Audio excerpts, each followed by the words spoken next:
Word of victory live ಕಾರ್ಯಕ್ರಮಕ್ಕೆ ನಿಮ್ಮನ್ನು ನಾನು ಸ್ವಾಗತಿಸ್ತಾ ಇದ್ದೇನೆ. ಬನ್ನಿ, ಇವತ್ತಿನ ದಿನವು ಕರ್ತನಿಂದ ನೇಮಿಸಲ್ಪಟ್ಟಿದೆ. ಇದರಲ್ಲಿ ನಾವು ಆನಂದ ಪಡೋಣ, ಸಂತೋಷ ಪಡೋಣ. ಸಂತೋಷ ಆನಂದದೊಡನೆ ನಾವು ಕರ್ತನ ಆರಾಧಿಸುವ. ಬನ್ನಿ, ಈ ಸಂಜೆ ವೇಳೆಯಲ್ಲಿ ನೀವು ಫೇಸ್ಬುಕ್ಕಲ್ಲಿ ವಾಚ್ ಮಾಡ್ಬೋದು, ಯೂಟ್ಯೂಬಲ್ಲಿ ಕೂಡ ವಾಚ್ ಮಾಡ್ಬೋದು. ಯಾವ ಪ್ಲಾಟ್ಫಾರ್ಮಲ್ಲಿ ನೀವು ವಾಚ್ ಮಾಡ್ತಾ ಇದ್ದೀರಿ, ಬನ್ನಿ. ನೀವು ಶೇರ್ ಮಾಡೋದಾದರೆ ಶೇರ್ ಮಾಡ್ಬೋದು ನಿಮ್ಮ ಆಪ್ತರಿಗೆ. ಒಂದು ವೇಳೆ ನೀವು ಯೂಟ್ಯೂಬಲ್ಲಿ ಫಸ್ಟ್ ಟೈಮ್ ನೀವು ವೀಕ್ಷಿಸೋದಾದರೆ ನಮ್ಮ ಚಾನಲನ್ನು ಸಬ್ಸ್ಕ್ರೈಬ್ ಮಾಡೋದಿದ್ರೆ ನೀವು ಸಬ್ಸ್ಕ್ರೈಬ್ ಮಾಡಿರಿ. ನೆಕ್ಸ್ಟ್ ನಾವು ಲೈವ್ ಬರುವಾಗ ನಿಮಗೆ ನೋಟಿಫಿಕೇಷನ್ ಬರ್ತದೆ. ಬನ್ನಿ, ಸ್ವಲ್ಪ ಹೊತ್ತು ನಾವು ಆರಾಧನೆ ಮಾಡುವ, ಮತ್ತು ನಾವು ದೇವರ ವಾಕ್ಯವನ್ನು ಧ್ಯಾನ ಮಾಡುವ. ನಮ್ಮ ಮಧ್ಯದಲ್ಲಿ ಸಿಸ್ಟರ್ ರಶ್ಮಿ ಇದ್ದಾರೆ, ಅವರು ನಮ್ಮನ್ನು ಆರಾಧನೆ ನಡೆಸ್ತಾರೆ. ಬನ್ನಿ, ಆರಾಧನೆ ಮಾಡುವ, ಮತ್ತು ನಾವು ದೇವರ ವಾಕ್ಯವನ್ನು ಧ್ಯಾನ ಮಾಡುವ. Yes, thank you father, thank you lord. ತಂದೆ, ನೀನು ಒಳ್ಳೆಯವನು ಸ್ವಾಮಿ, ನಿನ್ನ ಕೃಪೆಯು ಶಾಶ್ವತವಾದದ್ದು. Thank you father, thank you lord, thank you master.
ನಿನ್ನ ಬರುಣವು ಹತ್ತಿರವಾಗಿದೆ.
ಮಗನಾಗಿ ಆರಿಸಿಕೊಂಡೆ, ಪುನರ್ಜನ್ಮವ ನನಗೆ ನೀಡಿದೆ. ಮಗನಾಗಿ ಆರಿಸಿಕೊಂಡೆ, ಪುನರ್ಜನ್ಮವ ನನಗೆ ನೀಡಿದೆ. ಘನಮಾನ ಮಹಿಮೆ ನಿನಗೆ, ಸ್ತುತಿ ಸ್ತೋತ್ರವು ಎಂದೆಂದು ನಿಮಗೆ. ಘನಮಾನ ಮಹಿಮೆ ನಿಮಗೆ, ಸ್ತುತಿ ಸ್ತೋತ್ರವು ಎಂದೆಂದು ನಿಮಗೆ. Yes, Lord, we worship you, Lord. Glory, glory, glory, glory, glorify your name. ತಂದೆ, ಈ ಒಂದು ವೇಳೆಗೋಸ್ಕರ ನಿನಗೆ ನಾವು ಕೃತಜ್ಞತೆಯನ್ನು ಸಲ್ಲಿಸ್ತಾ ಇದ್ದೇವೆ. ಸ್ವಲ್ಪ ಹೊತ್ತು ನಿನ್ನ ವಾಕ್ಯವನ್ನು ಧ್ಯಾನಿಸುವಂತೆ ನೀನು ನಮಗೆ ಸಹಾಯ ಮಾಡುತ್ತಿ. ನಿನ್ನ ಆತ್ಮನ ಮೂಲಕ ಪವಿತ್ರ ಆತ್ಮನೇ, ನಾವು ನಿನ್ನಿಂದ ನಡೆಸಲ್ಪಡುತ್ತೇವೆ, ನಿನ್ನಿಂದ ನಾವು ಹೊಂದುತ್ತೇವೆ, ನಿನ್ನಿಂದ ನಾವು ಕೇಳುತ್ತೇವೆ. ಎಲ್ಲ ಘನತೆ ಮಹಿಮೆಯನ್ನು ನಾವು ನಿನಗೆ ಸಲ್ಲಿಸ್ತಾ ಇದ್ದೇವೆ. ಯೇಸು ನಾಮದಲ್ಲಿ ತಂದೆ, amen, amen, amen, amen. Praise God. Okay, Yesu ಕ್ರಿಸ್ತನ ಹೆಸರಿನಲ್ಲಿ ನಿಮ್ಮನ್ನು ನಾನು ವಂದಿಸ್ತಾ ಇದ್ದೇನೆ. ಬನ್ನಿ, ಈಗ ಸ್ವಲ್ಪ ಹೊತ್ತು ನಾವು ದೇವರ ವಾಕ್ಯವನ್ನು ಧ್ಯಾನ ಮಾಡುವ. ದೇವರ ವಾಕ್ಯ ಧ್ಯಾನ ಮಾಡಿದ್ದರಿಂದ ಅದು ನಮ್ಮ ಆತ್ಮಿಕ ಬೆಳವಣಿಗೆ ಉಂಟಾಗುತ್ತದೆ, ಆತ್ಮಿಕ ರಿಫ್ರೆಶ್ಮೆಂಟ್ ಆಗುತ್ತದೆ, ನಮ್ಮ ಆತ್ಮದಲ್ಲಿ ಬೆಳಕು ಮೂಡುತ್ತದೆ. ನಮ್ಮ ಆತ್ಮಿಕ ಮನುಷ್ಯನು ಆತ್ಮಿಕ ಸಂಗತಿಗಳನ್ನು ದೇವರ ವಾಕ್ಯ ಎಂಬ ಕನ್ನಡಿಯಿಂದ ಇನ್ನೂ ಕ್ಲಿಯರ್ ಆಗಿ ಆತನು ನೋಡುತ್ತಾನೆ. ದೇವರ ವಾಕ್ಯ ನಮಗೆ ಜೀವಿಸಲು ಕೊಡಲ್ಪಟ್ಟಿದೆ. ಹೌ ಟು ಲೀವ್ ಸ್ಪಿರಿಚುವಲಿ, ಮತ್ತು ಹೇಗೆ ದೇವರನ್ನು ನಾವು ಮೆಚ್ಚಿಸಬೇಕು, ಹೇಗೆ ದೇವರ ಮಾರ್ಗದಲ್ಲಿ ನಾವು ನಡೆಯಬೇಕು, ಅದರಲ್ಲಿ ಇನ್ಸ್ಟ್ರಕ್ಷನ್ ಇದೆ. ಅದರಲ್ಲಿ ನಮಗೆ ಜೀವಿಸಲು ನಡೆಸ್ತದೆ. ದೇವರ ವಾಕ್ಯ ಹೇಳ್ತದೆ, ಯೋಹಾನ ಸುವಾರ್ತೆಯಲ್ಲಿ 5ನೇ ಅಧ್ಯಾಯ 24ನೇ ವಚನ, ಯೇಸು ಸ್ವಾಮಿ ಮಾತಾಡುತ್ತಾನೆ. 5 chapter 24 verse, Gospel of John. ಯಾವನಾದರೂ ನನ್ನ ಮಾತುಗಳನ್ನು ಕೇಳಿ, ನಿಮಗೆ ನಿಜ ನಿಜವಾಗಿ ಹೇಳುತ್ತೇನೆ, ನನ್ನ ವಾಕ್ಯವನ್ನು ಕೇಳಿ ನನ್ನನ್ನು ಕಳಿಸಿದಾತನನ್ನು ನಂಬುವನು ನಿತ್ಯ ಜೀವವನ್ನು ಹೊಂದಿದ್ದಾನೆ. ಅವನು ತೀರ್ಪಿಗೆ ಗುರಿಯಾಗುವುದಿಲ್ಲ, ಮರಣದಿಂದ ಪಾರಾಗಿ ಜೀವಕ್ಕೆ ಸೇರಿದ್ದಾನೆ. ನಾನು ಪುನಃ ಈ ವಚನವನ್ನು ನಾನು ಓದ್ತೇನೆ. ಯೇಸು ಹೇಳಿದ, ನಿಮಗೆ ನಿಜ ನಿಜವಾಗಿ ಹೇಳುತ್ತೇನೆ, ನನ್ನ ವಾಕ್ಯವನ್ನು ಕೇಳಿ ನನ್ನನ್ನು ಕಳಿಸಿದಾತನನ್ನು ನಂಬುವನು ನಿತ್ಯ ಜೀವವನ್ನು ಹೊಂದಿದ್ದಾನೆ. ಓಕೆ, ನನ್ನ ಮಾತುಗಳನ್ನು ಕೇಳಿ, ನನ್ನ ವಾಕ್ಯವನ್ನು ಕೇಳಿ ನನ್ನನ್ನು ಕಳಿಸಿದಾತನು, ಯೇಸುವನ್ನು ಕಳಿಸಿದಾತನು ಬೇರೆ ಯಾರಲ್ಲ, ತಂದೆಯಾದ ದೇವರು. Praise God. ಯಾರು ಯೇಸುವನ್ನು ನಂಬುತ್ತಾರೋ ಅವರು ತಂದೆಯನ್ನು ನಂಬುತ್ತಾರೆ. ಯಾರಲ್ಲಿ ಮಗನಿದ್ದಾನೋ ಅವರಲ್ಲಿ ತಂದೆ ಇದ್ದಾನೆ. Praise God. ಯಾರಲ್ಲಿ ಮಗನಿಲ್ಲವೋ ಅವನಲ್ಲಿ ತಂದೆ ಇಲ್ಲ ಮತ್ತು ನಿತ್ಯ ಜೀವ ಕೂಡ ಇಲ್ಲ. Okay, the eternal life. ಅವನ ತೀರ್ಪಿಗೆ ಗುರಿಯಾಗುವುದಿಲ್ಲ, ಮರಣದಿಂದ ಪಾರಾಗಿ ಜೀವಕ್ಕೆ ಸೇರುತ್ತಾನಲ್ಲ, ಆತನು ಆಲ್ರೆಡಿ ಸೇರಿದ್ದಾನೆ. Praise God. ನೀನು ಏನು ಮಾಡಲಿಲ್ಲ, ನೀನು ಕೇವಲ ಕಳುಹಿಸಿದ ತಂದೆಯ ಉದ್ದೇಶವನ್ನು ನೀನು ಬಿಲೀವ್ ಮಾಡಿದೆ. ಯಾಕೆ? ಭೂಮಿ ಆಕಾಶಗಳನ್ನು ಉಂಟು ಮಾಡಿದ ಸರ್ವಶಕ್ತನಾದ ದೇವರು ಆತನು ತನ್ನ ಒಬ್ಬನೇ ಮಗನಾದ ಯೇಸು ಕ್ರಿಸ್ತನನ್ನು ಈ ಲೋಕಕ್ಕೆ ಕಳಿಸಿದ. ಯೇಸುವನ್ನು ಕಳಿಸಿದ ಉದ್ದೇಶ ಏನಂತ ಹೇಳಿದರೆ, ಪ್ರತಿಯೊಬ್ಬ ಮನುಷ್ಯನಿಗೆ ನಿತ್ಯ ಜೀವವನ್ನು ಕೊಡಬೇಕೆಂದು. The eternal life. ಯೇಸು ಸ್ವಾಮಿ ಈ ಲೋಕಕ್ಕೆ ಬಂದದ್ದು ಲೌಕಿಕವಾಗಿ ಕೇವಲ ಈ ಲೋಕದ ಜೀವಿತಗೋಸ್ಕರ ಮಾತ್ರ ಅಲ್ಲ, ಕೇವಲ ಈ ಲೋಕದ ಸಮಾಜ ಸುಧಾರಣೆಗೋಸ್ಕರ ಆತನು ಬಂದದ್ದಲ್ಲ. ಯೇಸು ಸ್ವಾಮಿ ಫಸ್ಟ್ ಬಂದದ್ದು ಉದ್ದೇಶ ಏನಂತ ಹೇಳಿದ್ರೆ ನಮಗೆ ನಿತ್ಯ ಜೀವವನ್ನು ಕೊಡಬೇಕೆಂದು. The eternal life. Praise God. ನಮ್ಮ ಜೀವಿತ ಕೇವಲ ಇಲ್ಲಿಗೆ ಮುಗಿಯುವಂಥದ್ದಲ್ಲ. ನಾವು ಯುಗ ಯುಗಾಂತರಗಳಲ್ಲಿ ನಿತ್ಯತ್ವಕ್ಕೆ ನಾವು ಜೀವಿಸುವರಾಗಿದ್ದೇವೆ. ನಿತ್ಯ ಬೆಂಕಿ ಇದೆ, ನಿತ್ಯ ಜೀವ ಇದೆ. ನಿತ್ಯ ಬೆಂಕಿ ಇದೆ, ಅದಕ್ಕೆ ಅಂತ್ಯ ಇಲ್ಲ, ಅದು ಯುಗ ಯುಗಾಂತರಗಳಲ್ಲಿ ಇರುತ್ತದೆ. ಈ ಲೋಕದಲ್ಲಿ ಮನುಷ್ಯನು ಒಂದು ವೇಳೆ ಇದ್ದರೆ ಅನೇಕರು 100 ವರ್ಷ 120 ವರ್ಷ ಇರ್ತಾರೆ. ಬಟ್ ನಾವು ಆತ್ಮಿಕವಾಗಿ ಯುಗ ಯುಗಾಂತರಗಳಲ್ಲಿ ವಾಸಿಸುವರಾಗಿದ್ದೇವೆ, ಯುಗ ಯುಗಾಂತರಗಳಲ್ಲಿ ನಾವು ಜೀವಿಸುವರಾಗಿದ್ದೇವೆ. ಓಕೆ, ಮನುಷ್ಯನು ಹುಟ್ಟುವಾಗಲೇ ಆತನು ಪಾಪಿಯಾಗಿ ಹುಟ್ಟಿದ್ದಾನೆ. ನೀವು ಮಾಡಿದ ಪಾಪ ಅಲ್ಲ, ನೀವು ಹುಟ್ಟುವಾಗಲೇ ಪಾಪಿಗಳಾಗಿ ಹುಟ್ಟಿದ್ದೀರಿ. ಅದಕ್ಕೋಸ್ಕರ ದೇವರ ವಾಕ್ಯ ಹೇಳ್ತದೆ, ಒಬ್ಬ ಮನುಷ್ಯನ ಮೂಲಕ ಪಾಪವು ಬಂತು, ಪಾಪದಿಂದ ಮರಣವು ಬಂತು. ಎಲ್ಲ ಮನುಷ್ಯರು ಪಾಪ ಮಾಡಿದ್ದರಿಂದ ಮರಣವು ಎಲ್ಲರನ್ನು ಆವರಿಸಿತು. ರೋಮನ್ಸ್ 5:12 ರೋಮನ್ಸ್ 5:12 ಈ ವಿಷಯ ಏಕೆಂದರೆ ಒಬ್ಬ ಮನುಷ್ಯನಿಂದಲೇ ಪಾಪವು, ಪಾಪದಿಂದ ಮರಣವು ಲೋಕದೊಳಗೆ ಸೇರಿದವು. ಎಲ್ಲರೂ ಪಾಪ ಮಾಡಿದ್ದರಿಂದ ಮರಣವು ಹೀಗೆ ಎಲ್ಲರಲ್ಲಿ ವ್ಯಾಪಿಸಿತು. ಈ ವಿಷಯ ಹೇಗೆಂದರೆ ಒಬ್ಬ ಮನುಷ್ಯನಿಂದಲೇ ಪಾಪವು, ಪಾಪದಿಂದ ಮರಣವು. ಎಲ್ಲಿ ಪಾಪ ಇದೆ ಅಲ್ಲಿ ಮರಣ. ಮರಣ ಅಂತ ಹೇಳಿದರೆ ಇನ್ನೊಂದು ಹೆಸರು ಅದರ ಸೈತಾನ. ಸೈತಾನ್ನ ಇನ್ನೊಂದು ಹೆಸರು ಮರಣದ ಅಧಿಪತಿ. ಓಕೆ, ಮರಣವು ಲೋಕದೊಳಗೆ ಸೇರಿದವು, ಅಂದರೆ ಲೋಕಕ್ಕೆ ಬರಲಿಕ್ಕೆ ಅವಕಾಶವಾಯಿತು ಪಾಪ.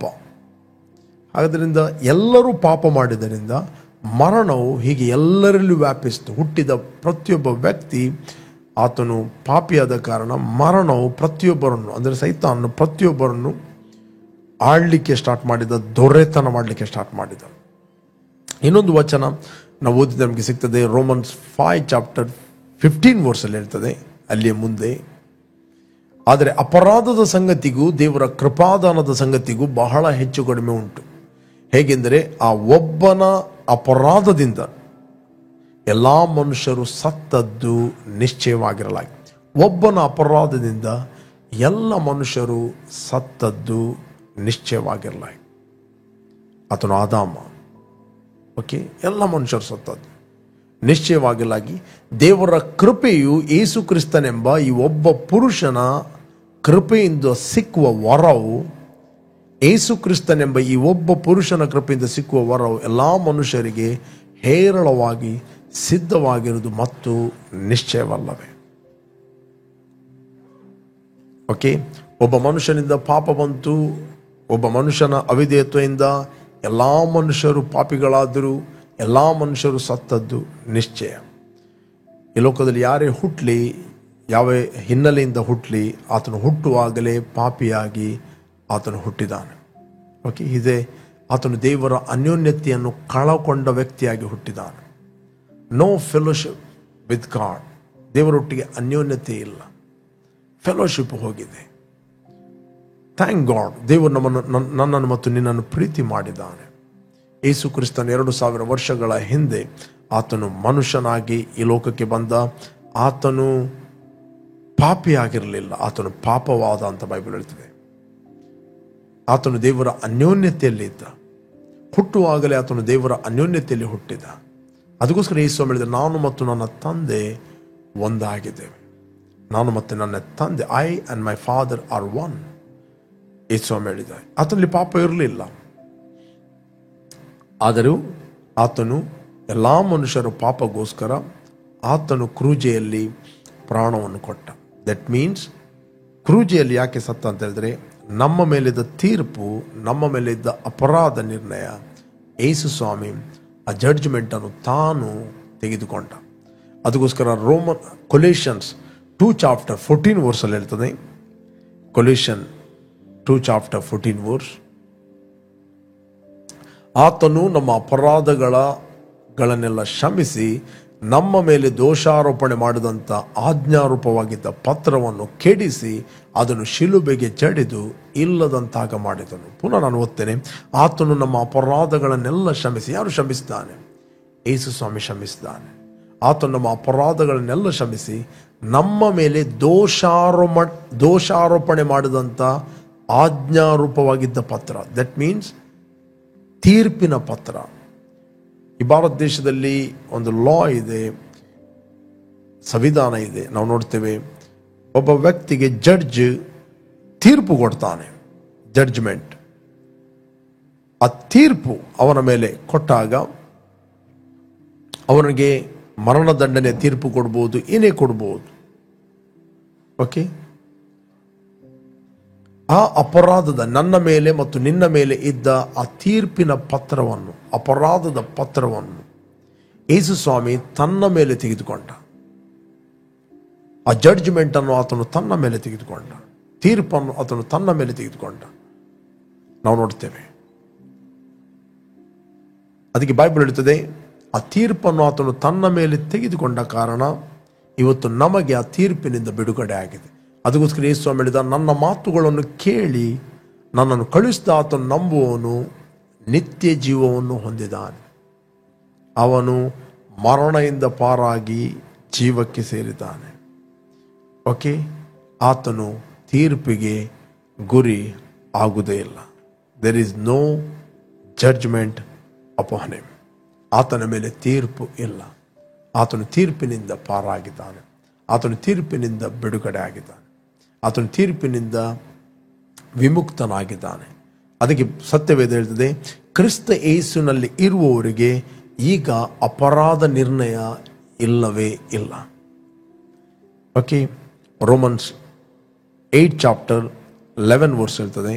ರೋಮನ್ಸ್ 1 ರೋಮಾಪುರದ ಪತ್ರಿಕೆ 8ನೇ ಅಧ್ಯಾಯ 1ನೇ ವಚನ ಹೇಳ್ತದೆ, ಆದುದರಿಂದ ಕ್ರಿಸ್ತ ಯೇಸುವಿನಲ್ಲಿ ಇರುವವರಿಗೆ ಅಪರಾಧ ನಿರ್ಣಯವು ಅಂದರೆ ಜಡ್ಜ್ಮೆಂಟ್ ಈಗ ಇಲ್ಲವೇ ಇಲ್ಲ. There is therefore now no condemnation to those who are in Christ Jesus, who do not walk according to the flesh but according to the spirit ಅಂತ ಬೈಬಲ್ ಹೇಳ್ತದೆ. There is therefore now no condemnation, no condemnation. ಅವನಿಗೆ ಅಪರಾಧ ನಿರ್ಣಯ ಈಗ ಇಲ್ಲವೇ ಇಲ್ಲ. No condemnation, no judgment. Is passed from judgment. ಆತನು ತೀರ್ಪಿನಿಂದ ಪಾರಾಗಿದ್ದಾನೆ. ಆತನು ಮರಣದಿಂದ ಪಾರಾಗಿದ್ದಾನೆ.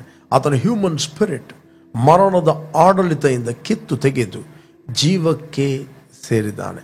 ಆ ಜೀವ ಕ್ರಿಸ್ತನಲ್ಲಿದೆ. ಆತನು ಕ್ರಿಸ್ತನಲ್ಲಿದ್ದಾನೆ. In the realm of the spirit, ಆತ್ಮಿಕ ಲೋಕದಲ್ಲಿ ಆತನು ಕ್ರಿಸ್ತನೆಂಬ ಮನೆಯಲ್ಲಿ ಆತನು ವಾಸ ಮಾಡುತ್ತಾನೆ. Christ is our house, Christ is our wisdom, Christ is the power of God, Christ is our safety.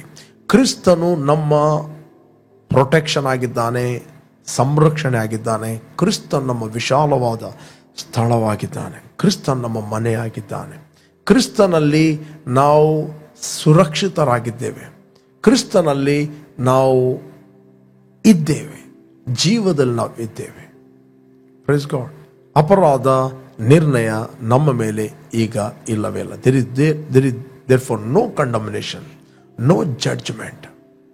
Okay, Yesu ಸ್ವಾಮಿ ಮಾತು ಹೇಳಿದ, ಸಮಾಧಿಗಳಲ್ಲಿ ಇರುವವರೆಲ್ಲರೂ ದೇವಕುಮಾರನ ಸ್ವರವನ್ನು ಕೇಳಿ ಹೊರಗೆ ಬರುವ ಕಾಲ ಬರುತ್ತದೆ. ಒಳ್ಳೆಯದನ್ನು ಮಾಡಿದವರಿಗೆ ಜೀವಕ್ಕಾಗಿ ಪುನರುತ್ಥಾನ ಆಗುವುದು, ಕೆಟ್ಟದನ್ನು ಮಾಡಿದವರಿಗೆ ತೀರ್ಪಿಗಾಗಿ ಪುನರುತ್ಥಾನ ಆಗುವುದು. 5 chapter 27 verse Gospel of John, ಯೋಹಾನ ಸುವಾರ್ತೆಯಲ್ಲಿ 5:27 ನಾವು ನೋಡಲಿಕ್ಕೆ ಹೋದ ಸಿಗ್ತದೆ. ಮತ್ತು ಮಗನು ಮನುಷ್ಯ ಕುಮಾರನಾಗಿರುವುದರಿಂದ ತೀರ್ಪು ಮಾಡುವ ಅಧಿಕಾರವನ್ನು ಅವನಿಗೆ ಕೊಟ್ಟನು. Okay, next. ಅದಕ್ಕೆ ಆಶ್ಚರ್ಯ ಪಡಬೇಡ್ರಿ, ಸಮಾಧಿಗಳಲ್ಲಿರುವವರೆಲ್ಲರೂ ಆತನ ಧ್ವನಿಯನ್ನು ಕೇಳಿ ಹೊರಗೆ ಬರುವ ಕಾಲ ಬರುತ್ತದೆ. ಒಳ್ಳೆಯದನ್ನು ಮಾಡಿದವರಿಗೆ ಜೀವಕ್ಕಾಗಿ ಪುನರುತ್ಥಾನವಾಗುವುದು, ಕೆಟ್ಟದನ್ನು ನಡೆಸಿದವರಿಗೆ ತೀರ್ಪಿಗಾಗಿ ಪುನರುತ್ಥಾನ ಆಗುವುದು. ನಮಗೆ ಪುನರುತ್ಥಾನ ಜೀವಕ್ಕೆ ಆಗಿದೆ. Praise God. ಜೀವಕ್ಕಾಗಿ ಪುನರುತ್ಥಾನ. ಕೊನೆಯ ತುತ್ತೂರಿಯ ಶಬ್ದಕ್ಕೆ ಕಣ್ಣ ರೆಪ್ಪೆ ಬಡಿಯುವರಷ್ಟರೊಳಗೆ ನಾವು ಮಾರ್ಪಡುವೆವು. ಅನೇಕ ಸಮಾಧಿಗಳಲ್ಲಿರುವ ದೇಹಗಳು ಏಳುವು ಕೇವಲ ಜೀವಕ್ಕೆ, ಫಾರ್ ದ ಲೈಫ್. ಬಟ್ ಇನ್ನೊಂದು ಗುಂಪು ಇದೆ, ಯಾರು ಯೇಸುವನ್ನು ರಕ್ಷಕನ ಒಡೆಯನೆಂದು ಅಂಗೀಕಾರ ಮಾಡಲಿಲ್ಲ, ಅವರಿಗೂ ಕೂಡ ಒಂದಿನ ಪುನರುತ್ಥಾನ ಆಗುತ್ತದೆ. ಅವರಿಗೆ ಕೇವಲ ಪುನರುತ್ಥಾನ ಆಗುತ್ತದೆ ತೀರ್ಪಿಗಾಗಿ, ಫಾರ್ ದ ಜಡ್ಜ್ಮೆಂಟ್. ಯಾರು ಈ ಶರೀರ ಎಂಬ ಮನೆಯಲ್ಲಿ ಇರುವಾಗ ಯೇಸು ಕ್ರಿಸ್ತನು ಕಲ್ವಾರಿ ಕ್ರೂಜೆಯಲ್ಲಿ ಮಾಡಿ ಮುಗಿಸಿದ ಕೆಲಸವನ್ನು, ಫಿನಿಶ್ಡ್ ವರ್ಕ್ ಅಂತ ಹೇಳ್ತಾರೆ, ಅವನು ಯಾರು ನಂಬಿದಾನು ಅವನು ಮರಣದಿಂದ ಪಾರಾಗಿ ಜೀವಕ್ಕೆ ಸೇರಿದ್ದಾನೆ. ಅವನು ತೀರ್ಪಿಗೆ ಗುರಿಯಾಗುವುದಿಲ್ಲ, ಅವನು ನಿತ್ಯ ಜೀವವನ್ನು ಹೊಂದಿದ್ದಾನೆ. Praise God. ನಿತ್ಯ ಜೀವ, ಅವನ ಮೇಲೆ ತೀರ್ಪಿಲ್ಲ. ಯಾರು ಅಂಗೀಕಾರ ಮಾಡಲಿಲ್ಲ ಅವರಿಗೆ ತೀರ್ಪಿಗಾಗಿ ಪುನರುತ್ಥಾನ ಆಗುತ್ತದೆ, ಫಾರ್ ದ ಜಡ್ಜ್ಮೆಂಟ್. ಓಕೆ, ತೀರ್ಪಿಗಾಗಿ. ಬೇಕಾದ್ರೆ ನಾವು ಓದುವ ಪ್ರಕಟಣೆ ಗ್ರಂಥ 20ನೇ ಅಧ್ಯಾಯ 11ನೇ ವಚನ, 11 ವರ್ಸ್. ಓಕೆ, ಆಮೇಲೆ ಬೆಳ್ಳಗಿರುವ ಮಹಾಸಿಂಹಾಸನವನ್ನು ಅದರ ಮೇಲೆ ಕೂತಿದ್ದಾತನನ್ನು ಕಂಡೆನು. ಆತನೆದುರಿನಿಂದ ಭೂಮಿ ಆಕಾಶಗಳು ಓಡಿ ಹೋಗಿ ಇನ್ನೂ ಕಾಣಿಸದ ಹಾಗಾದವು. ಓಕೆ, ಇದಲ್ಲದೆ ಸತ್ತವರಾದ ದೊಡ್ಡವರು ಚಿಕ್ಕವರು ಸಿಂಹಾಸನದ ಮುಂದೆ ನಿಂತಿರುವುದನ್ನು ಕಂಡೆನು. ಆಗ ಪುಸ್ತಕಗಳು ತೆರೆಯಲ್ಪಟ್ಟವು ಮತ್ತು ಜೀವಬಾಧ್ಯರ ಪಟ್ಟಿ ಎಂಬ ಇನ್ನೊಂದು ಪುಸ್ತಕಗಳು ತೆರೆಯಲ್ಪಟ್ಟಿತು. ಆ ಪುಸ್ತಕಗಳಲ್ಲಿ ಬರೆದಿದ್ದ ಸಂಗತಿಗಳ ಆಧಾರದಿಂದ ಅವರವರ ಕೃತ್ಯಗಳ ಪ್ರಕಾರ ಸತ್ತವರಿಗೆ ನ್ಯಾಯ ತೀರ್ಪಾಯಿತು. Okay, the judgment. ಅವರು ತೀರ್ಪಿಗಾಗಿ ಏಳುತ್ತಾರೆ. ನೆಕ್ಸ್ಟ್ ನಾವು ವಚನವನ್ನು ನೋಡ್ಲಿಕ್ಕೆ ಹೋದರೆ ನಮಗೆ ಸಿಗ್ತದೆ 20ನೇ ಅಧ್ಯಾಯ 6ನೇ ವಚನ. 20ನೇ ಅಧ್ಯಾಯ 6ನೇ ವಚನ. ಪ್ರಥಮ ಪುನರುತ್ಥಾನದಲ್ಲಿ ಸೇರಿರುವವನು ಧನ್ಯನು, ಪರಿಶುದ್ಧನೂ ಆಗಿದ್ದಾನೆ. ಇಂಥವರ ಮೇಲೆ ಎರಡನೆಯ ಮರಣಕ್ಕೆ ಅಧಿಕಾರವಿಲ್ಲ. ಆದರೆ ಅವರು ದೇವರಿಗೂ ಕ್ರಿಸ್ತನಿಗೂ ಯಾಜಕರಾಗಿ ಕ್ರಿಸ್ತನೊಂದಿಗೆ ಆ 1000 ವರ್ಷ ಆಳುವರು. ಇವರು ಪುನರುತ್ಥಾನದವರು ಒಂದು ಗುಂಪು. ನೆಕ್ಸ್ಟ್, ಆ 1000 ವರ್ಷಗಳು ತೀರಿದ ತನಕ ಸೈತಾನಿಗೆ ಸೆರೆಯಿಂದ ಬಿಡುಗಡೆ ಆಗುವುದು. ಓಕೆ, 4ರಿಂದಲೇ ಓದುವ. ತರುವಾಯ ಸಿಂಹಾಸನಗಳನ್ನು ಕಂಡೆನು, ಅವುಗಳ ಮೇಲೆ ಜನರು ಕೂತಿದ್ದರು, ನ್ಯಾಯ ತೀರಿಸುವ ಅಧಿಕಾರ ಅವರಿಗೆ ಕೊಡಲ್ಪಟ್ಟಿತು. ಇದಲ್ಲದೆ ಯೇಸುವಿನ ವಿಷಯವಾದ ಸಾಕ್ಷಿಯ ನಿಮಿತ್ತವಾಗಿಯೂ ದೇವರ ವಾಕ್ಯದ ನಿಮಿತ್ತವಾಗಿಯೂ ತಲೆವಹಿಸಿಕೊಂಡವರ ಆತ್ಮಗಳನ್ನು ಮೃಗಕ್ಕೂ ಅದರ ವಿಗ್ರಹಕ್ಕೂ ನಮಸ್ಕರಿಸದೆ ತಮ್ಮ ಹಣೆಯ ಮೇಲೆ ಮತ್ತು ಕೈಯ ಮೇಲೆ ಗುರುತು ಹಾಕಿಸಿಕೊಳ್ಳದೆ ಇರುವವರನ್ನು ಕಂಡೆನು. ಅವರು ಜೀವಿತರಾಗಿ ಎದ್ದು 1000 ವರ್ಷ ಕ್ರಿಸ್ತನೊಂದಿಗೆ ಆಳಿದರು. ಓಕೆ, ಇದೆಲ್ಲ ಈ ವಚನ ಬರೆಯುವಾಗ ದಾಟಿ ಹೋಗಿದೆ. 7 years ಟ್ರಿಬ್ಯುಲೇಷನ್, ಸಂಕಟ ಕಾಲ. The beast and false prophet ಅಂದರೆ ಮೃಗ ಮತ್ತೆ ಸುಳ್ಳು ಪ್ರವಾದಿ, ದ ಆಂಟಿ ಕ್ರೈಸ್ಟ್, ಎವ್ರಿಥಿಂಗ್. ಇದು ಮುಗಿದು ಹೋದ ನಂತರದ ವಿಷಯಗಳು ಇದು. ಓಕೆ, ಇಲ್ಲಿ ಬರೆಯಲ್ಪಟ್ಟಿದೆ. 5ನೇ ವಚನ, ಇದು 1000 ವರ್ಷ ಕ್ರಿಸ್ತನೊಂದಿಗೆ ಆಳಿದರು. ಮಿಕ್ಕ ಸತ್ತವರು, 5ನೇ ವಚನ ಹೇಳ್ತದೆ, ಮಿಕ್ಕ ಸತ್ತವರು ಆ 1000 ವರ್ಷ ತೀರುವ ತನಕ ಜೀವಿತರಾಗಿ ಹೇಳಿಲ್ಲ. ಇದೇ ಪ್ರಥಮ ಪುನರುತ್ಥಾನ. ಓಕೆ, ಅವ್ರು ಹೇಳಿಲ್ಲ. ಅವ್ರು ಹೇಳ್ತಾರೆ ಆಫ್ಟರ್ 1000 years, 1000 ವರ್ಷಗಳಾದ ನಂತರ ಅವ್ರು ಹೇಳ್ತಾರೆ ತೀರ್ಪಿಗಾಗಿ. ಯೇಸು ಸ್ವಾಮಿ ಹೇಳಿದ ಮಾತು ಅಲ್ಲಿ ನೆರವೇರುತ್ತದೆ. 5ನೇ 28ನೇ ವಚನ, ಸಮಾಧಿಗಳಲ್ಲಿ ಇರುವವರೆಲ್ಲರೂ ದೇವಕುಮಾರನ ಸ್ವರವನ್ನು ಕೇಳಿ ಹೊರಗೆ ಬರುವ ಕಾಲ ಬರುತ್ತದೆ. ಒಳ್ಳೆಯದನ್ನು ಮಾಡಿದವರಿಗೆ ಜೀವಕ್ಕಾಗಿ ಪುನರುತ್ಥಾನ ಆಗುವುದು, ಕೆಟ್ಟದನ್ನು ಮಾಡಿದವರಿಗೆ ತೀರ್ಪಿಗಾಗಿ ಪುನರುತ್ಥಾನ ಆಗುವುದು, ಜಡ್ಜ್ಮೆಂಟ್. ಇನ್ನೊಂದು ಕಡೆ ನಾವು ವಾಕ್ಯ ಓದಲಿಕ್ಕೆ ಹೋದರೆ ನಮಗೆ ಸಿಗ್ತದೆ. Hebrews 10 chapter 26 verse. ಇಬ್ರಿಯರಿಗೆ ಬರೆದ 10ನೇ ಅಧ್ಯಾಯ 26ನೇ ವಚನ. ಯಾಕಂದರೆ ಸತ್ಯದ ಪರಿಜ್ಞಾನವನ್ನು ನಾವು ಹೊಂದಿದ ಮೇಲೆ ಬೇಕೆಂದು ಪಾಪ ಮಾಡಿದರೆ ಪಾಪ ಪರಿಹಾರಕ್ಕಾಗಿ ಇನ್ಯಾವ ಯಜ್ಞವೂ ಇರುವುದಿಲ್ಲ. ಇಲ್ಲಿ ಬೈಬಲ್ ಹೇಳ್ತದೆ, ಯಾಕಂದರೆ ಸತ್ಯದ ಪರಿಜ್ಞಾನವನ್ನು ನಾವು ಹೊಂದಿದ ಮೇಲೆ ಬೇಕೆಂದು ಪಾಪ ಮಾಡಿದರೆ ಪಾಪ ಪರಿಹಾರಕ್ಕಾಗಿ ಇನ್ಯಾವ ಯಜ್ಞವೂ ಇರುವುದಿಲ್ಲ. ಅಂದರೆ ಯೇಸುವೆ ಸತ್ಯ ದೇವರು, ಯೇಸುವೆ ನಮ್ಮ ಪಾಪಕ್ಕೋಸ್ಕರ ರಕ್ಷಕನಾಗಿ ಬಂದಿದ್ದಾನಂತ ಹಾರ್ಟಲ್ಲಿ ನಮಗೆ ಗೊತ್ತು. ಇಲ್ಲಿ ಇಬ್ರಿಯ ಗ್ರಂಥಕರ್ತನು ಬರೆಯುತ್ತಾನೆ ಇಬ್ರಿಯ ಕ್ರೈಸ್ತರಿಗೆ ಅಂತ ಹೇಳಿದ್ರೆ, ಯಹೂದಿ ಕ್ರೈಸ್ತರಿಗೆ. ಯಾಕಂತ ಹೇಳಿದ್ರೆ ಇವರು ಅನೇಕರು ದೇವರಿಗೋಸ್ಕರ ಕಮಿಟ್ ಮಾಡ್ತಾ ಇದ್ದರು, ರಕ್ಷಣೆಗೆ ಬರ್ತಾ ಇದ್ದರು. ರಕ್ಷಣೆಗೆ ಬಂದ ನಂತರ ಅವರಿಗೆ ಗೊತ್ತಿತ್ತು ಯೇಸುವೆ ಕರ್ತನೆಂದು. ಕೆಲವರಿಗೆ ಅನ್ಲೈಟ್ ಆಗಿತ್ತು, ಗೊತ್ತು ನಾನು ರಕ್ಷಣೆಯನ್ನು ಅಂಗೀಕಾರ ಮಾಡಬೇಕು, ಅಕ್ಸೆಪ್ಟ್ ಮಾಡಬೇಕು. ಯಾಕಂದರೆ ಸತ್ಯದ ಪರಿಜ್ಞಾನವನ್ನು, ಈ ಒಂದು ಕನ್ವಿಕ್ಷನ್ ಅನ್ನು ಕೊಡುವ ಆತನು ಪವಿತ್ರಾತ್ಮನು.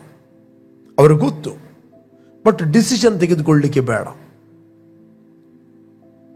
ತನ್ನ ಸ್ವಂತ ರಕ್ಷಕನಾಗಿ ಒಡೆಯನೆಂದು ಅಂಗೀಕಾರ ಮಾಡಲಿಕ್ಕೆ. ಓಕೆ, ಇಲ್ಲಿ ನಾವು ನೋಡ್ತೇವೆ ಇಬ್ರಿಯ ಕ್ರೈಸ್ತರು ಅವರಿಗೆ ಯೇಸುವನ್ನು ಅಂಗೀಕಾರ ಮಾಡಿದಾಗ ಬಹಿಷ್ಕಾರ ಹಾಕ್ತಿದ್ದರು ಅಥವಾ ಅವರಿಗೆ ಆಸ್ತಿ ಕೊಡ್ತಿರಲಿಲ್ಲ. ಇದೆಲ್ಲ ಹಿಂಸೆಯ ನಿಮಿತ್ತವಾಗಿ ಅವರು ಭಯಪಟ್ಟು, ಅವ್ರಿಗೆ ಗೊತ್ತು ಸತ್ಯದ ಪರಿಜ್ಞಾನವನ್ನು ಹೊಂದಿದ್ದಾರೆ, ನೀವು ಅವ್ರಿಗೆ ಗೊತ್ತು. ಮುಂದೆ ಹೇಳ್ತದೆ 10:27 ವಚನ, ಅತ್ಯಂತ ಭಯದಿಂದ ಎದುರು ನೋಡತಕ್ಕ ನ್ಯಾಯ ತೀರ್ಪು, ದೇವರ ವಿರೋಧಿಗಳನ್ನು ದಹಿಸುವ ತೀಕ್ಷ್ಣವಾದ ಅಗ್ನಿಯು ಇವೇ ನಮ್ಮ ಮುಂದೆ ಇರುವ. ಅತ್ಯಂತ ಭಯದಿಂದ ಎದುರು ನೋಡತಕ್ಕ ನ್ಯಾಯ ತೀರ್ಪು. That means if you rejected Jesus, willingly rejected Jesus. ಇವತ್ತು ಅನೇಕರು ಅಕ್ಸೆಪ್ಟ್ ಮಾಡದೇ ಇರುವುದಕ್ಕೆ ಕಾರಣ ಏನಂತ ಹೇಳಿದ್ರೆ ಅನೇಕರಿಗೆ ಗೊತ್ತಿಲ್ಲ. ಬಟ್ ಇವರಿಗೆ ಸತ್ಯದ ಪರಿಜ್ಞಾನ ಇದೆ. The new salvation is from Jesus. ಆತನೇ ನಮ್ಮ ರಕ್ಷಕನು. ಕೆಲವೊಮ್ಮೆ ಪರಿಸ್ಥಿತಿಗಳ ನಿಮಿತ್ತವಾಗಿ ರಿಜೆಕ್ಟ್ ಮಾಡುವವರು ಇರ್ತಾರೆ. ಬೈಬಲ್ ಹೇಳ್ತದೆ ಮುಂದೆ ಏನಿದೆ ನ್ಯಾಯ ತೀರ್ಪು, ಅದರ ನಂತರ ತೀಕ್ಷ್ಣವಾದ ಅಗ್ನಿ, ಬೆಂಕಿ ಗಂಧಕಗಳು ಉರಿಯುವ ಕೆರೆ, ಇವೇ ನಮ್ಮ ಮುಂದೆ ಇರುವವು. ಅಂದರೆ ಅದನ್ನು ದಾಟಿ ಹೋಗಬೇಕು. ಫ್ಯೂಚರ್, ಒಬ್ಬ ಮನುಷ್ಯನ ನಾಳೆ ಎಂಬುದು ಇದೆ. ನಿನ್ನ ನಾಳೆಯನ್ನು ನೀನು ಎಲ್ಲಿ ಸ್ಪೆಂಡ್ ಮಾಡುತ್ತೆ? You have to face tomorrow. ಯಾಕಂದ್ರೆ ನೀನು ಹಿಂದೆ ಹೋಗುವುದಿಲ್ಲ, ನೀನು ಮುಂದೆ ಹೋಗುತ್ತೆ. ವರ್ಷಗಳು ಹೋಗುವಾಗ ನೀನು ಮುಂದೆ ಹೋಗುತ್ತೆ. ಅದಕ್ಕೆ ದೇವರ ವಾಕ್ಯ, ಅತ್ಯಂತ ಭಯದಿಂದ ಎದುರು ನೋಡತಕ್ಕ ನ್ಯಾಯ ತೀರ್ಪು, ದೇವರ ವಿರೋಧಿಗಳನ್ನು ದಹಿಸುವ ತೀಕ್ಷ್ಣವಾದ ಅಗ್ನಿ, ಇವೇ ನಮ್ಮ ಮುಂದೆ ಇರುವವು. ಬಟ್ ಅದನ್ನು ತಪ್ಪಿಸಲಿಕ್ಕೆ ಯೇಸು ಹೇಳಿದ, ನಾನೇ ಸತ್ಯ, ನಾನೇ ಜೀವ, ನಾನೇ ಮಾರ್ಗ. ಓಕೆ ಓಕೆ ಮುಂದೆ 28ನೇ ವಚನ, ಮೋಶೆಯ ವಿಧಿಗಳನ್ನು ಅಸಡ್ಡೆ ಮಾಡಿದವನಿಗೆ 2 ಇಲ್ಲ 3 ಸಾಕ್ಷಿಗಳ ಮಾತಿನ ಮೇಲೆ ಕನಿಕರವಿಲ್ಲದೆ ಮರಣದಂಡನೆ ಆಗುತ್ತದೆ ಅಷ್ಟೇ. 29ನೇ ವಚನ, ಯಾವನು ದೇವಕುಮಾರನನ್ನು ತುಳಿದು ಒಡಂಬಡಿಕೆಯನ್ನು ಸ್ಥಿರಪಡಿಸಿದಂತ ತನ್ನನ್ನು ಪವಿತ್ರ ಮಾಡಿದಂಥ ರಕ್ತವನ್ನು ಅಶುದ್ಧವೆಂದೆನಿಸಿ ದೇವರ ಕೃಪಾವರವಾಗಿರುವ ಆತ್ಮನನ್ನು ತಿರಸ್ಕಾರ ಮಾಡಿದನು, ಅವನು ಇನ್ನೂ ಎಷ್ಟೋ ಕ್ರೂರವಾದ ದಂಡನೆಗೆ ಪಾತ್ರನಾಗಬೇಕೆಂಬುದನ್ನು ಸ್ವಲ್ಪ ಯೋಚಿಸಿರಿ. Just meditate that. ಯೋಚಿಸಿರಿ ಪ್ರೇರೆ. ಒಂದಿನ ನನ್ನನ್ನು ಸ್ಯಾಟಿಸ್ಫೈ ಮಾಡ್ಬೋದು, ನರಕ ಇಲ್ಲ ಪರಲೋಕ ಇಲ್ಲ ಅಂತ. ಬಟ್ ದೇವರ ವಾಕ್ಯ ಸತ್ಯ, ದೇವರು ಸತ್ಯ. God loves you so much. ಆತನು ನನ್ನನ್ನು ಪ್ರೀತಿ ಮಾಡುತ್ತಾನೆ. ಆತನು ಏನೆಲ್ಲ ಬೇಕು ಆತನ ಕೃಪೆಯನ್ನು ನಿನಗೋಸ್ಕರ ನನಗೋಸ್ಕರ ಸಿದ್ಧ ಮಾಡಿಟ್ಟಿದ್ದಾನೆ. ಒಬ್ಬ ಮನುಷ್ಯನ ಮೂಲಕ, ಒಬ್ಬ ಮನುಷ್ಯನ ಅಪರಾಧದಿಂದ ಎಲ್ಲ ಮನುಷ್ಯರು ಸತ್ತದ್ದು ನಿಶ್ಚಯವಾಗಿರಲಾಗಿ, ಒಬ್ಬನ ವಿಧೇಯತ್ವದಿಂದ ದೇವರ ಕೃಪಾವರವು ಎಲ್ಲ ಮನುಷ್ಯರಿಗೆ ಸಿದ್ಧವಾಗಿರುವುದು ಮತ್ತು ನಿಶ್ಚಯವಲ್ಲವೇ? ಎಲ್ಲ ಮನುಷ್ಯರಿಗೆ ದೇವರ ಕೃಪೆ ಸಿದ್ಧವಾಗಿದೆ. ಇವತ್ತು ಯೇಸುವಿನ ಮಾತುಗಳು ಕೇಳಿದ, ಯೇಸು ಹೇಳಿದ, ನನ್ನ ಮಾತುಗಳನ್ನು ಕೇಳಿ ನನ್ನನ್ನು ಕಳಿಸಿದ ಆತನು ನಂಬುವವನು. ತಂದೆಯಾದ ದೇವರು ಏನು ನಮಗೆ ಸಿದ್ಧ ಮಾಡಿದ್ದಾನೆ ಅದನ್ನು ನಂಬುವ ಪ್ರತಿಯೊಬ್ಬನು ನಿತ್ಯ ಜೀವನ ಹೊಂದುತ್ತಾನೆ. ನೀವೆಲ್ಲಿಂದ ವೀಕ್ಷಿಸ್ತಾ ಇದ್ದೀರಿ, the eternal life is very very important. God loves you so much. ನಿತ್ಯ ಜೀವ ನಿಮಗೋಸ್ಕರ ಸಿದ್ಧವಾಗಿದೆ. Don't reject that. ಅದನ್ನು ತಿರಸ್ಕಾರ ಮಾಡಬೇಡ್ರಿ. ಪರಿಸ್ಥಿತಿಗಳು ಏನೇ ಇರ್ಬೋದು, ಕಂಡೀಷನ್ಗಳು ಏನೇ ಇರ್ಬೋದು. ನಾನು ಯೇಸು ನಂಬ್ತಾ ಇದ್ದೆ, ನನ್ನ ಸರಿ ಕೆಲಸ ಆಗಲಿಲ್ಲ, ನನ್ನ ವೀಸಾ ಆಗಲಿಲ್ಲ, ನನ್ನ ಮದುವೆ ಆಗಲಿಲ್ಲ, ಪ್ರಪೋಸಲ್ ಆಗಲಿಲ್ಲ. ಇವು ಸಿಂಪಲ್ ಕಾರಣಗೋಸ್ಕರ ನಿತ್ಯ ಜೀವವನ್ನು ತಿರಸ್ಕಾರ ಮಾಡಬೇಡ್ರಿ. ಓಕೆ, ಎಸ್ತೇರಲ್ಲಿ ಹೇಳಿದ್ರು, ನನಗೋಸ್ಕರ ಪ್ರಾರ್ಥನೆ ಮಾಡ್ರಿ. If I perish doesn't matter, I will talk to the king. ಇಸ್ರಾಯೇಲರ ಪರವಾಗಿ ನಾನು ಅರಸನ ಹತ್ರ ಮಾತಾಡುತ್ತೇನೆ, ಯಹೂದ್ಯರ ಪರವಾಗಿ. ಆಕೆ ದೃಢವಾದ ತೀರ್ಮಾನ ಮಾಡಿದರು, ಬದುಕಿದ್ರು ಸತ್ರು ತೊಂದರೆ ಇಲ್ಲ ಅಂತ. ಬಟ್ ಏನೇ ಲೋಕದ ಸಂಗತಿಗಳು ಆಗಲಿ ಆಗದೆ ಹೋಗಲಿ, but make a decision. Jesus loves you so much. ಆತ ನಿಮ್ಮನ್ನು ಪ್ರೀತಿ ಮಾಡುತ್ತಾನೆ. ನಿತ್ಯ ಜೀವ ಎಂಬುವಂಥದ್ದು very very important. Praise God. ಆ ನಿತ್ಯ ಜೀವದಲ್ಲಿ ಎಲ್ಲ ಪ್ಯಾಕೇಜ್ ಇದೆ, ಎವ್ರಿಥಿಂಗ್ ಇಸ್ ದೇರ್. ಓಕೆ, ಒಂದು ವೇಳೆ ನೀನು ಹೊಸ ವರ್ಷದಲ್ಲಿ 24 ನೀನು ಏನು ತೀರ್ಮಾನ ಮಾಡಿದ್ದಿ, ದೇವರಿಗೋಸ್ಕರ ನಿಲ್ಲುವಂಥ ತೀರ್ಮಾನ ಮಾಡು. ಒಂದು ನೆನಪಿಟ್ಟುಕೊಳ್ಳ್ರಿ, God is a good God. ಆತನು ಒಳ್ಳೆಯವನು. ಆತನು ನಿನ್ನ ಜೀವಿತದಲ್ಲಿ ಏನೇ ಮಾಡೋದಾದರೆ ಅದನ್ನು ಒಳ್ಳೆಯದನ್ನೇ ಮಾಡುತ್ತಾನೆ. ಓಕೆ, ಆತನು ಕ್ರಿಸ್ತನಲ್ಲಿ ನನಗೆ ಮತ್ತು ನಿನಗೋಸ್ಕರ ಒಳ್ಳೆಯದನ್ನು ಮಾಡಿದ್ದಾನೆ. ಇಷ್ಟವರೆಗೆ ನೀನು ಯೇಸುವನ್ನು ರಕ್ಷಕನು ಒಡೆಯನೆಂದು ಅಂಗೀಕಾರ ಮಾಡಲಿಲ್ಲ. It's the right time. ಇದು ಸರಿಯಾದ ಸಮಯ. ನಾಳೆ ಎಂದು ಕೊಚ್ಚಿಕೊಳ್ಳಬೇಡ. ಒಂದು ದಿನದಲ್ಲಿ ಏನಾಗ್ತದೆ ಗೊತ್ತಿಲ್ಲ. Make a decision. ಇವತ್ತು ನೀನು ತೀರ್ಮಾನ ಮಾಡು. ನಿನ್ನ ಹೃದಯದಲ್ಲಿ ನಿತ್ಯ ಜೀವವನ್ನು ಅಂಗೀಕಾರ ಮಾಡು. ನಾನು ನಿಮಗೋಸ್ಕರ ಪ್ರಾರ್ಥನೆ ಮಾಡುತ್ತೇನೆ. I will pray for you, lead you in prayer. Let's pray. Thank you Lord. ಭೂಮಿ ಆಕಾಶಗಳನ್ನು ಉಂಟು ಮಾಡಿದ ಸರ್ವಶಕ್ತನಾದ ನನ್ನ ತಂದೆ, ನೀನು ವಾಕ್ಯದಲ್ಲಿ ಮಾತಾಡಿದೆ. ನಾನು ನಿಮಗೆ ನಿಜವಾಗಿ ಹೇಳುತ್ತೇನೆ, ನನ್ನ ಮಾತುಗಳನ್ನು ಕೇಳಿ ನನ್ನನ್ನು ಕಳಿಸ್ತಾ ಆತನು ನಂಬುವನು ನಿತ್ಯ ಜೀವವನ್ನು ಹೊಂದಿದ್ದಾನೆ. ಅವನ ಮರಣದಿಂದ ಪಾರಾಗಿ ಜೀವಕ್ಕೆ ಸೇರಿದ್ದಾನೆ. ತೀರ್ಪಿಗೆ ಗುರಿಯಾಗುವುದೇ ಇಲ್ಲ. ತಂದೆ, ನಾನು ನಂಬುತ್ತೇನೆ, ನನಗೋಸ್ಕರ ನಿನ್ನ ಮಗನನ್ನು ನೀನು ಕಳಿಸ್ತಿ. ಆತ ನನಗೋಸ್ಕರ ಕ್ರೂಜೆಯಲ್ಲಿ ಸತ್ತು ಹೂಣಲ್ಪಟ್ಟು 3ನೇ ದಿನ ಪುನರುತ್ಥಾನಾದ. ನಾನು ನಂಬುತ್ತೇನೆ ನನಗೆ ಬಿಡುಗಡೆ ಆಯಿತು. ನಾನು ನಂಬುತ್ತೇನೆ ಯೇಸುವೇ ನನ್ನ ಕರ್ತನೆಂದು. I believe and declare Jesus is the Lord in my life. ನನ್ನ ಜೀವಿತದಲ್ಲಿ ಯೇಸುವೇ ಕರ್ತನು, ಒಡೆಯನೆಂದು ನಾನು ಘೋಷಿಸ್ತಾ ಇದ್ದೇನೆ. Thank you Lord. ಯಾರೆಲ್ಲ ವೀಕ್ಷಿಸ್ತಾ ಇದ್ದರು ಅವರೆಲ್ಲರೂ ಕರ್ತನೆ ಪವಿತ್ರಾತ್ಮ ಭರಿತರಾಗಲಿ. Thank you. ಅವರು ಎಲ್ಲಿಂದ ಕೇಳ್ತಾರೋ ಅವರೆಲ್ಲರೂ ಅವರು ಹೊಂದಿದಂಥ ತೆಗೆದುಕೊಂಡಂಥ ತೀರ್ಮಾನವನ್ನು ದೃಢವಾಗಿ ಇಟ್ಟುಕೊಳ್ಳುವಂತೆ ನೀನು ಸಹಾಯ ಮಾಡು.